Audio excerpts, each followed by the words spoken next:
আচ্ছা জান, তুমি কি খাবে? আমি জীবনে প্রথম রেস্টুরেন্টে আসলাম, খাবারের নামটা জানি না। তুমি যা খাবা আমিও তাই খাবো। এই ওয়েটার, একটা মেনু কার্ড দিয়ে যাও। একটা মেনু কার্ড কেন, দুইটা নাও, আমিও খাবো।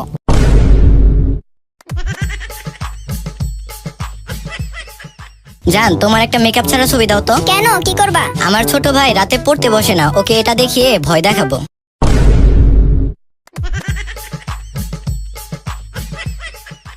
আচ্ছা, আমি যখন 4 বছর আগে বিদেশে গেলাম তখন তো আমাদের কোনো বাচ্চা ছিল না, এখন এই 2টা বাচ্চা চলে আসলো কোথা থেকে? না মানে তোমার এত বড় সর্বনাশ কে করলো? ও, বুঝতে পেরেছি, আমার হারামি বন্ধু সাইম এই কাজ করেছে। না তাহলে কি অনেক এই কাজ করেছে? না। ও, বুঝতে পেরেছি, এটা আরাফাতেরই কাজ। ও আগে থেকে অনেক লুচ্চা ছিল। আরে তুমি শুধু তোমার বন্ধুর কথা বলছো, আমার কি কোনো বন্ধু থাকতে পারে না? তুমি যাওয়ার পর আমার বন্ধু রাজ এই কাজ করেছে।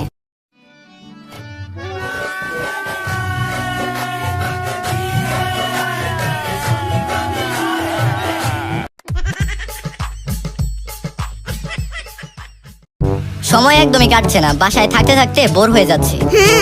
সারাদিন এসির নিচে বসে বসে নেটফ্লিক্সে মুভি দেখে সময় কাটাই। আমারও সেম অবস্থা। আমি তো সারাদিন শুধু অনলাইন থেকে ফাস্ট ফুডের খাবার খাচ্ছি, মুভি দেখছি, বোরিং লাগে এসব এখন। তবে বাসা থেকে বের হই না।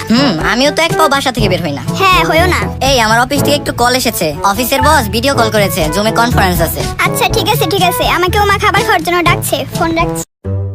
টাটকা জ্যান্ত তেলাপিয়া আছে, রুই আছে, রুই আছে, রুই সস্তায় নিয়ে যান, নিয়ে যান, রুই আছে।